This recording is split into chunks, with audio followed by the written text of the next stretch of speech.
Let's get centered. Hey, it's Miranda with some quick commentary on what's going on in the Senate over DHS funding.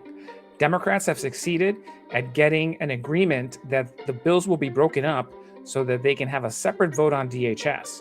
Now, the idea is this averts the government shutdown, and so DHS gets funded just for 2 weeks, long enough for debate over how to rein in the abuses that have caused so much consternation in the American public. But here's what Senate Democrats need to keep in mind. Did you see the federal raid on Fulton County, Georgia's election office? This was always the endgame. ICE raids, at-large Border Patrol Commander Bovino.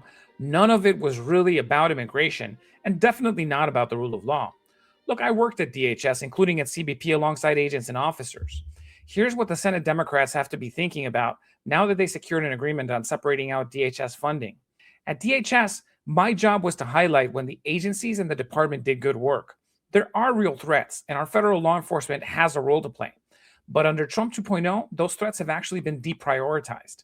The most recent numbers available through mid-October show that less than a third of those detained by ICE have criminal convictions, and only a small fraction are convicted of violent felony offenses that Trump calls the worst of the worst. So how do election ballots in Georgia tie in? We'll get to that. Keep in mind, the Trump team, at the direction of Stephen Miller and Kristi Noem, did something sinister. They took away all kinds of protections, work permits, and even started detaining people who were in the middle of asylum proceedings. They forced immigration judges to dismiss cases to have an excuse to nab anyone. And they've done exactly zero to fix the broken immigration system. Keep in mind, the American economy needs the labor of immigrants. Congress is way overdue at creating a system that actually makes it possible for that workforce to come here legally. And it's hurting the economy across all sectors: construction, agriculture, the service industry, you name it. So the killing of Alex Preddy and Renee Good, that was the culmination of months of intimidating protesters, of painting anyone who disagrees with this administration as extremists, and to justify acts of violence against them, even shooting a priest in Illinois in the head with a pepper round and blinding at least 2 other protesters by shooting non-lethal rounds at their faces from pretty close range, striking their eyes.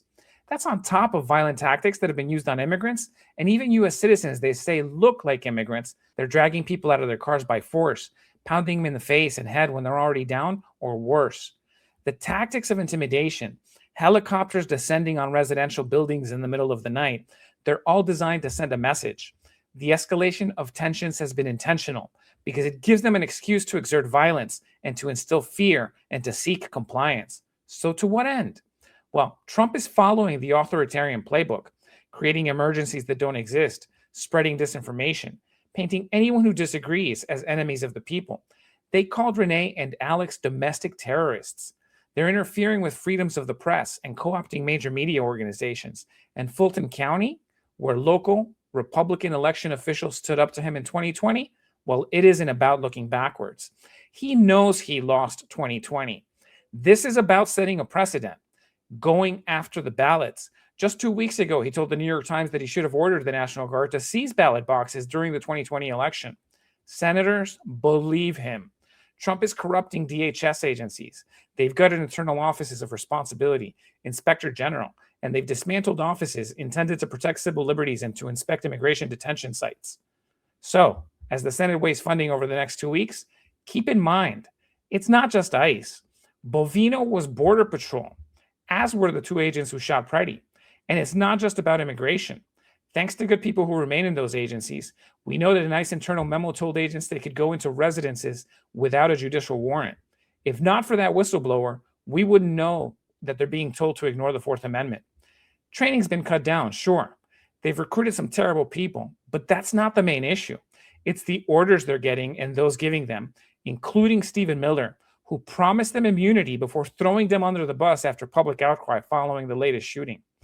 Anyone telling you it's a training issue and that these agents just didn't know better isn't reckoning with the reality. The officer who shot Renee Good had been with ICE for a decade. CBP officers and agents, they are trained on how to operate in urban environments and how to manage crowd control. They do know how to de-escalate. So why haven't they? Senate Democrats, here's what you need to press for in this budget battle.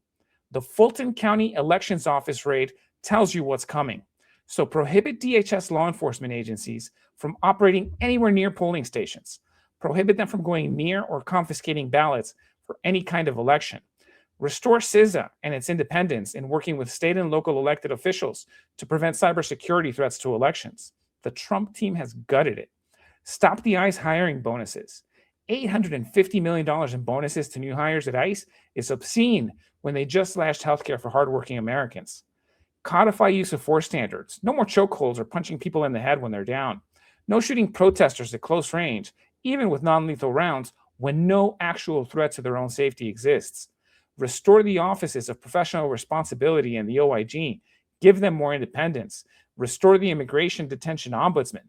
Insist on restoring training standards and require a congressional oversight cadence that ensures that compliance. Ensure that training includes teaching them about the First, Fourth, and 10th Amendments and basic immigration law.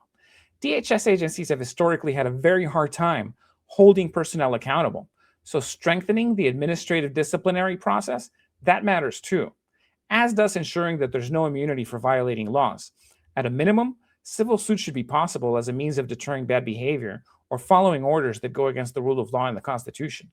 Look, it might be time to just break up DHS and move border and immigration law enforcement responsibilities under the DOJ. But in the meantime, the constraints need to be much, much broader. Border Patrol's motto is honor first. It's supposed to be a call to integrity, to moral character, to doing things right. Let's hold all of DHS to that.